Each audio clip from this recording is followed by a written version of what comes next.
Na podiplomski študij slovenistike sem se vpisala ob delu. Še pred uvedbo bolonjskega sistema sem namreč diplomirala na univerzitetnem študiju v Ljubljani, zdaj po večletnih delovnih izkušnjah pa bi rada pridobila še eno dodatno izobrazbo in s tem možnost, da svojo poklicno pot malo razgibam in jo zapeljem še v slovenistično smer. Torej, moja izkušnja s študijem na novogoriški fakulteti za humanistiko je res pozitivna. Če primerjam ta študij z ljubljanskim, je največja prednost v tem, da so skupine študentov manjše. Tukaj študent, študentka resnično ni le številka. Profesorji so dostopni, odzivni in imam občutek, da si iskreno prizadevajo za naš individualen razvoj. Pedagoški pristop je veliko bolj odprt in sodoben, kot sem ga sama izkusila pred leti.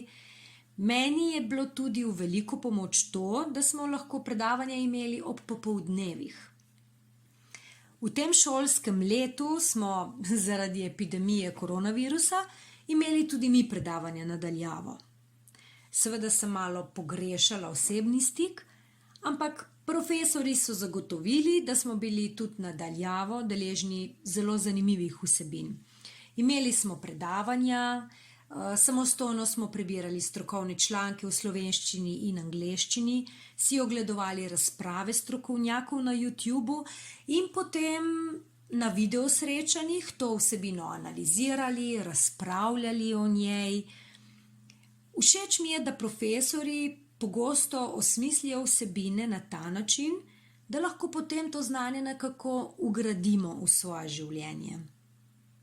V tem pa pravzaprav tudi vidim smisel šolanja, da znanje je uporabno in da nas bogati. O študiju slovenistike lahko rečem samo priporočam, kar pogumno.